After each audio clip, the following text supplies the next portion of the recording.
Hi, everyone. I'm Dr. Anthony Garcia with the Peaceful Mind Counseling Group. And today I want to address a question that we get often, and that's regarding how do I choose the right therapist? How do I make sure that the person that I'm hiring is appropriately qualified to help with my specific needs? And that's a question that I get all the time, not only from my clients, but from family and friends. And one of the first things that I like to really talk about and I really educate my clients on from the initial consultation is on really understanding how it is that the educational system trains us as clinicians.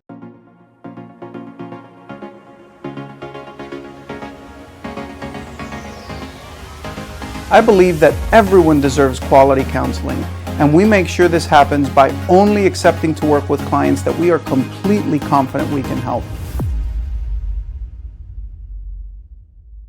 So first, I always like to really establish the fact that we therapists are people just like you. And I think that oftentimes clients come to us thinking that we have the answer to everything that they might be going through. And therefore, we put all this responsibility on the therapist to somehow fix us or get us better, right?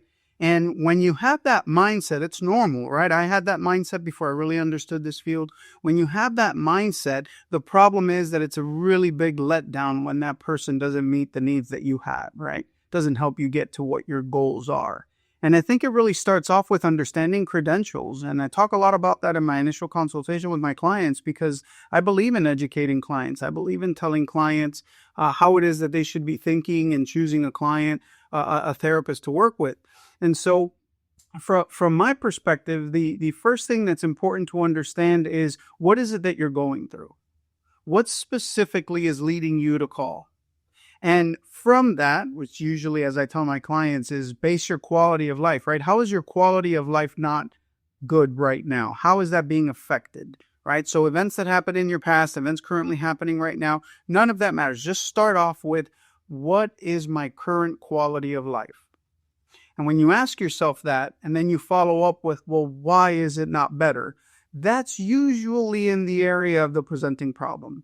And if you start with the presenting problem and you work backwards a little bit with, well, in an ideal world, right, in a perfect world, if I hired the perfect therapist to help me, what qualifications should they have or what experience should they have, right? So, for example, someone with struggling with situation in their relationship, in their marriage, doesn't necessarily need a therapist who's been divorced 5 times, right, to help them save their marriage. I always tell my clients that if I need an attorney, I don't need an attorney that's been to prison. I need an attorney that knows the law, right? And so firsthand experience isn't always a thing, and neither is credentials. So a very powerful way for you to be able to vet the therapist that you're going to consider working with is asking, what are their credentials? How are they qualified to help you with your presenting problem?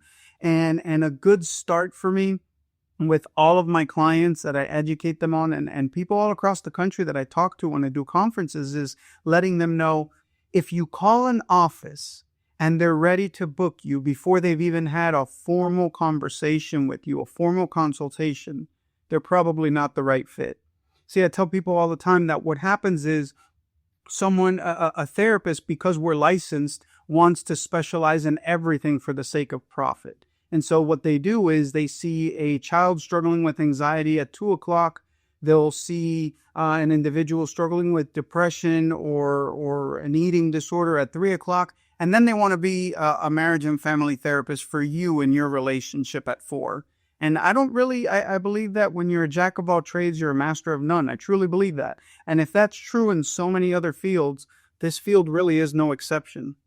And so the best advice that I could give is always, always, always make sure that the person that you're considering hiring first has gotten on the phone with you, that you didn't just pick an office that the doctor or the therapist won't even speak to you, that you understand what it is that the recommendations are for their treatment plan for you. Anything short of that, you're probably just a number and they're just going to schedule you and they're going to entertain you with problem of the week. In what I call 1980s counseling, right? It's just not effective. And unfortunately, that's what many people fall victim to, myself included. I've sat on the couch and I know what that's like firsthand. So Best recommendation that I can make is start there. Ask yourself, what's the presenting problem? In a perfect world, what would I like to achieve?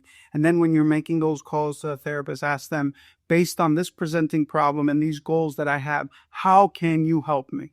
Before you give them a dollar or a moment of your time. That's the best recommendations that I have for you. I hope that was helpful. So thank you so much for watching. I'm Dr. Garcia. Until the next video, don't forget to be kind to yourself. It really is a great start to a peaceful mind.